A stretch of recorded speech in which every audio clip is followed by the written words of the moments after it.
Welcome to Cloudy with a Chance of Trust, a podcast for digital transformation leaders where we discuss the latest cyber attack issues, enterprise security strategies, and current security events so that you can successfully accelerate network and security transformation. And now, here's what's on our mind this week. Hi, everyone. I'm Lisa Lorenzen, Senior Director of Transformation Strategy with Zscaler, joined here by my colleague, Pam. Hi, everybody. Pam Kubitowski, Senior Director of Transformation Strategy here at Zscaler also. And we're really excited today to be here talking about a digital event that Zscaler hosted on April 20th, Seize the Zero Trust Moment. You can find the recording at zscaler.com/zero-trust-moment, or you can just search for Zscaler Zero Trust Moment. I really encourage you to go check it out, but just to pique your interest, we have some highlights for you today. Chris Hines, our product marketing manager focused on our Zero Trust solutions, had some great statistics to start off.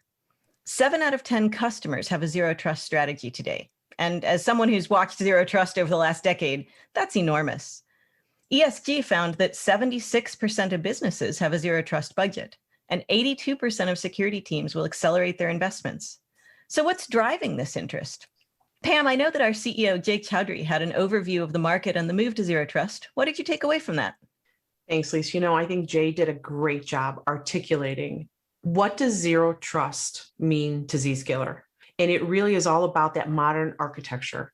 I believe that so many in the industry have just confused practitioners. They've confused what Zero Trust really means or should mean to our organization in order to fit their platform.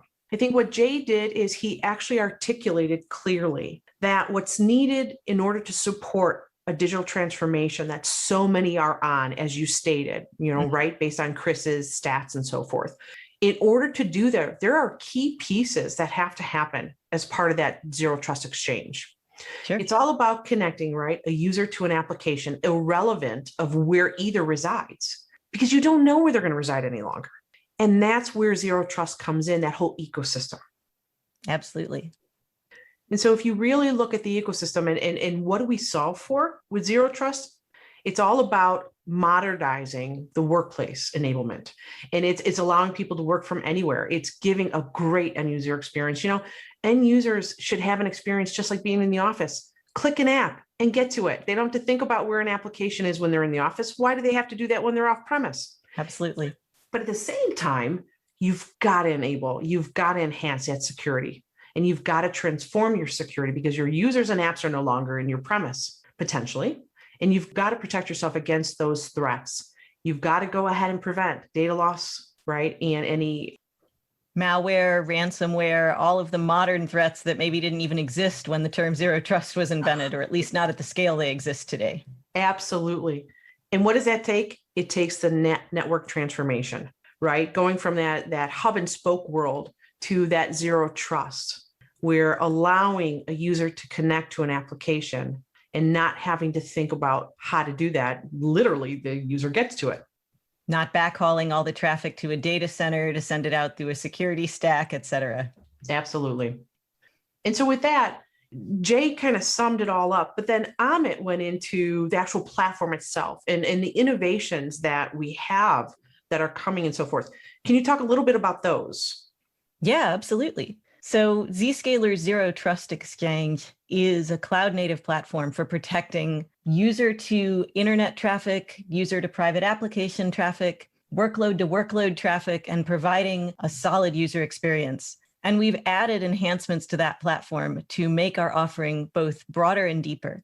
In terms of protecting user access to private traffic, Zscaler is a secure access service edge solution. We have service edges in the cloud that enable policy and enforcement directly in line between the user and the resource, regardless of whether that's in a data center or infrastructure or platform as a service on a public cloud provider.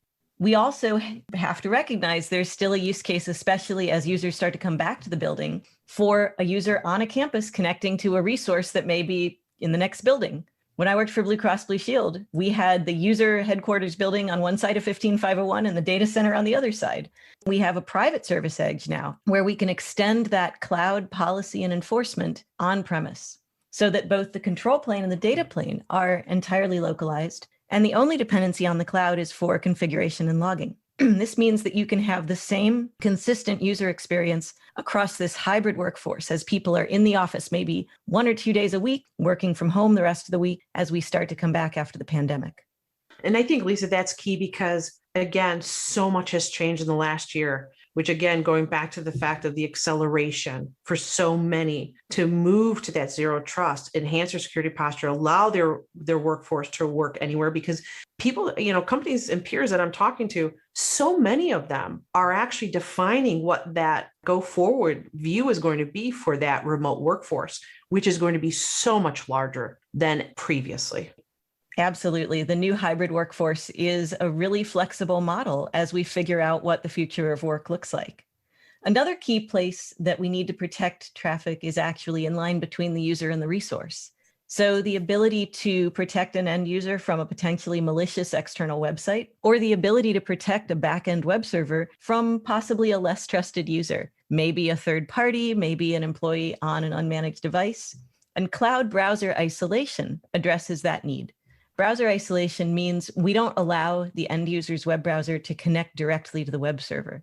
Instead, we connect that browser to an isolated container, and a browser instance running in the container connects onward to the target. This means if I'm an end user, I'm protected from any kind of malicious JavaScript that might be running, any kind of active content that might try to compromise my endpoint. And it means on the private side, if you have a web server where you need to make sure the data is never downloaded to the end user's device, or you want to control what can be done with that data in terms of downloading it, copying it, pasting it, we can control that by putting that browser isolation in between the requester and the backend resource. A third big area of expansion is we're opening up the APIs in ZPA for public usage. We're doing this in phases. So we're starting with the ability to create app segments and access policies, which means that you will be able to automate definitions of particular resources and who can access them. This is a great improvement in terms of scalability. And again, as we extend these zero trust use cases, both off and now on premise, gives you the flexibility to adjust your policies on the fly. That's a lot going on. Yeah, there's definitely a lot going on the technology side. And one of the considerations is making sure that the people can keep up with it, whether it's individual people with their hands on keyboards or whether it's IT leaders that need to understand and shape the direction for their company. So I know Kavita Mariappan gave us an overview of some of the efforts that Zscaler is making towards that enablement. What did you like in Kavita's announcements? Lisa, I think it's so exciting because Kavita really did highlight a point that I think is so important, that it's not all about changing technology. You also have to change the culture and the mindset of your IT practitioners. And how do you really do that and make sure they have the future in mind in order to support the change of technology?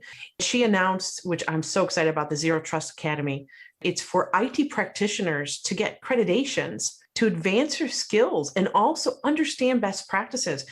For someone to be able to have a place to go to get that information, I think is outstanding, right, in accreditation.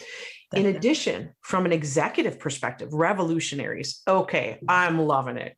When you look at the revolutionaries site, it is so robust. It has so much information in there for leaders to go ahead and not only see what others are doing, get ideas from others. Some of the leaders are sharing stories. There's articles, there's podcasts, all sorts of information that, for me, being in some of those roles previously, and when I talk to others, peers and so forth, struggle at getting some of this kind of information. And to have a place like Revolutionaries to go to see it all in one place. Also, I don't know if you've gone through it, but did you see the section where you can be rated as to where you are in your transformation journey? How brilliant is that? Where a leader can go in and look to see, hey, fill out answer these questions. And it doesn't take much to answer the questions. And then really at the end of it, see how you kind of see where you stack up. And not only that, not where you compare to your peers, but also what other people at that stage are doing and pursuing, what resources are available, where you might want to look next. Yeah, that assessment is really powerful. It is. And, I think to close out that section with Kavitha, I thought it was really great where she had Les Ottolenghi, the former EVP and CIO of Caesars, go ahead and do a short video. And in the video, he really talked about how for an enterprise, their secure digital transformation is a team sport. It requires not only the right platform, but the entire organization has to adopt a new cultural mindset, right? It's a journey. It's not one simple one-stop destination. And I think he really summed it up so nicely for that section that I think leaders should go ahead and watch that video in addition, because it does have insight as to how he took a legacy world and transformed it digitally. And how did he proceed on that journey? So I think that was really, I thought that was great. Definitely.